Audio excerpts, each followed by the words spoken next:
here's me slating Charlie Wyke a lot, and he's just scored for the second game in a row. Obviously scored at Swindon and scored the decisive goal tonight against Crewe. Thank you to, I don't have any, I'm a bit later than I probably would have been for this video, but that's because I've just literally finished doing the live watch along with Wee Philly and Sean Middleton on SCFC Fan TV. So if you want to watch back through any of the 2.5 hours that was on there, thank you very much to everybody who watched there tonight, and thank you for tonight. Also, we're trying to get to 5,000 subscribers on SCFC Fan TV. So if you like the content, feel free to subscribe. It's completely free to do, and it would mean the world to us. And for this channel, if I could get to 2,000, if you lovely lot could get me to 2,000 before the end of the year, that would be amazing. I really appreciate everyone who supports the channel. So now that that's done, now that the begging and pleading's out of the way, tonight's game.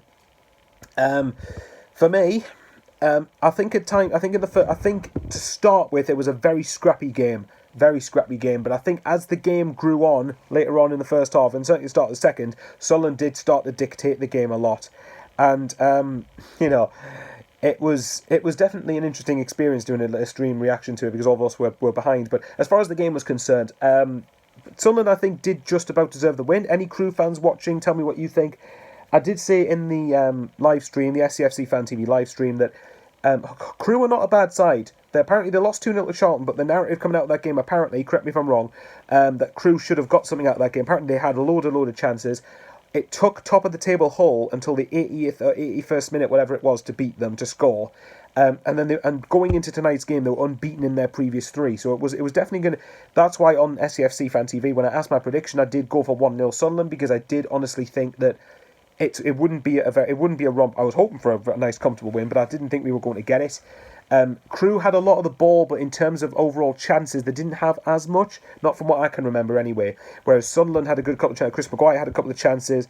Bailey Wright had a sitter not long into the second half that he should have buried from a corner.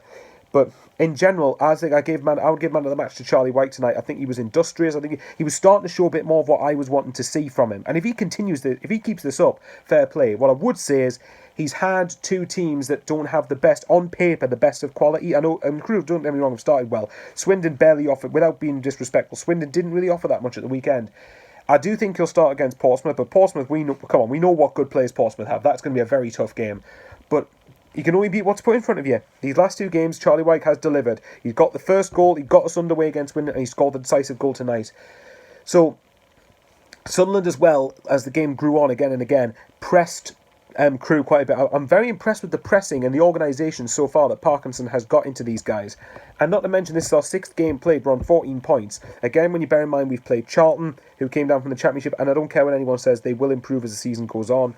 Peterborough, obviously, look, that wasn't a great performance, but we had to grind the win out, and they've won every game since playing us. Oxford, obviously, won tonight against MK Dons, I believe. But as well, they're going to improve as the season goes on as well, and they were 90 minutes away from the Championship last season, the end of last season. So, as far as that's concerned, we have not had the easiest of starts. Now, obviously, the games coming up are going to be just as big. Like I said, this season in general is going to be massive for Sunderland. We have got to make sure that we go out and deliver what the end game is, which is promotion. And ultimately, like I said before, going forward, I would like to see us score more goals. Of course I would.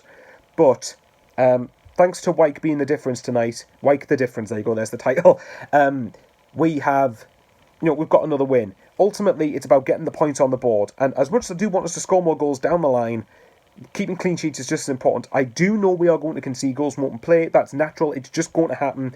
But if you keep clean sheets consistently enough, that's saying something. That is really saying something. So, I mean, you look at the clean sheets. I think we've kept 5 clean sheets in a row in the league. I've never known Sunderland do that before. Even if it is League One, I don't care. But look, anyway, guys, I love yous and leave yous. Join us on SCFC Fan TV Thursday night for the preview for the Pompey game. And thanks very much to everyone who watched the live stream tonight on SCFC Fan TV. Sean and Phil did a fantastic job, better than I probably did. And thank you for anyone who's watching this channel. Again, if you can get me to 2,000 subscribers by the end of the year, it would mean so much from you lovely, lovely lot. Take care, stay safe, and how are the lads?